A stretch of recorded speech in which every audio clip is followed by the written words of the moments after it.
6e mois, l'ange Gabriel fut envoyé par Dieu dans une ville de Galilée appelée Nazareth, auprès d'une vierge fiancée à un homme de la maison de David nommé Joseph. Le nom de la vierge était Marie. L'ange entra chez elle et dit : « Je te salue, toi à qui une grâce a été faite. Le Seigneur est avec toi. » Troublée par cette parole, Marie se demandait ce que pouvait signifier une telle salutation. L'ange lui dit : « Ne crains point, Marie, car tu as trouvé grâce devant Dieu. Et voici, tu deviendras enceinte et tu enfanteras un fils, et tu lui donneras le nom de Je suis. »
Dès qu'Élisabeth entendit la salutation de Marie, son enfant tressaillit dans son sein et elle fut remplie du Saint-Esprit.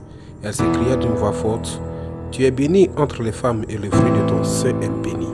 Comment m'est-il accordé que la mère de mon Seigneur vienne auprès de moi ? Car voici, aussitôt que la voix de ta salutation a frappé mon oreille, l'enfant a tressailli d'allégresse dans mon sein. »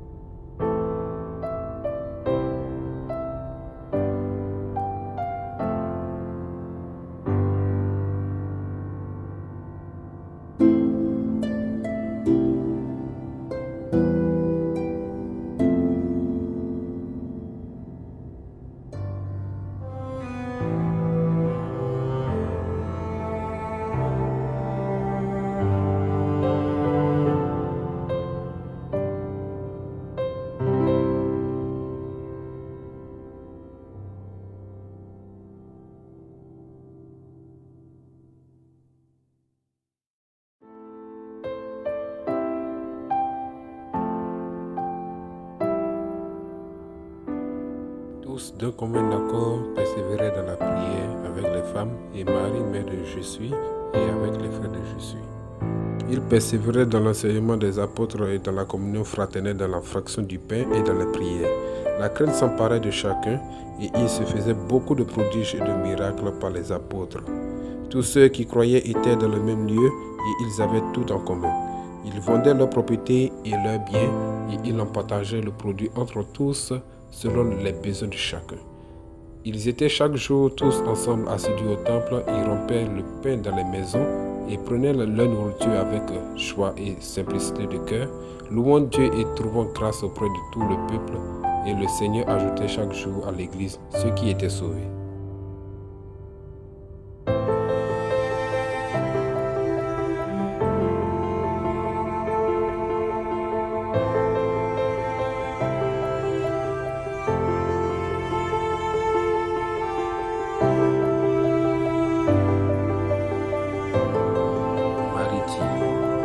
Exalte le Seigneur et mon esprit se réjouit en Dieu mon Sauveur, parce qu'il a jeté les yeux sur la passesse de sa servante. Car voici, désormais toutes les générations me diront bienheureuse, parce que le Tout-Puissant a fait pour moi des grandes choses. Son nom est saint, et sa miséricorde s'étend dans l'âge, sur ceux qui le craignent. Il a déployé la force de son bras, il a dispersé ceux qui avaient dans le cœur des pensées orgueilleuses, il a renversé les puissants de leur trône, et il a élevé les humbles. Il a rassasié de biens les affamés, et il a renvoyé les riches à vide. Il a secouru Israël son serviteur, et il s'est souvenu de sa miséricorde, comme il avait dit à nos pères, envers Abraham et sa postérité pour toujours.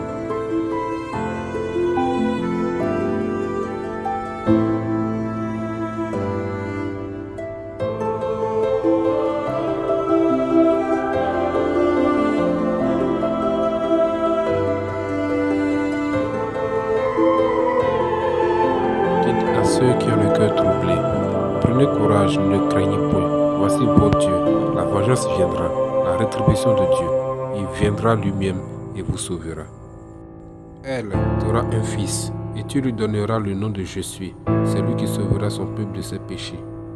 Si quelqu'un entend mes paroles et ne les garde point, ce n'est pas moi qui le juge, car je suis venu non pour juger le monde, mais pour sauver le monde.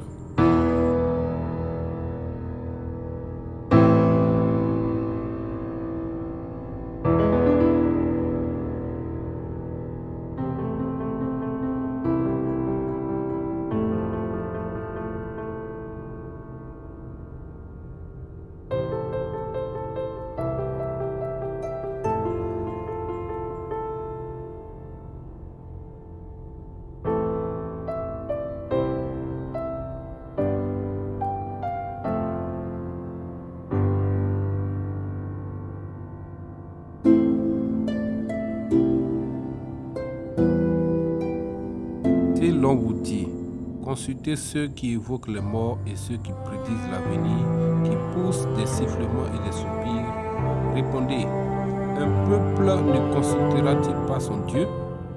S'adressera-t-il aux morts en faveur des vivants?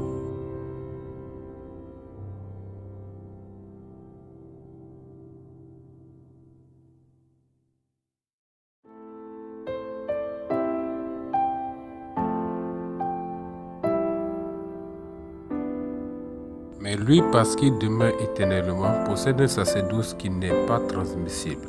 C'est aussi pour cela qu'il peut sauver parfaitement ceux qui s'approchent de Dieu par lui, étant toujours vivant pour intercéder en leur faveur.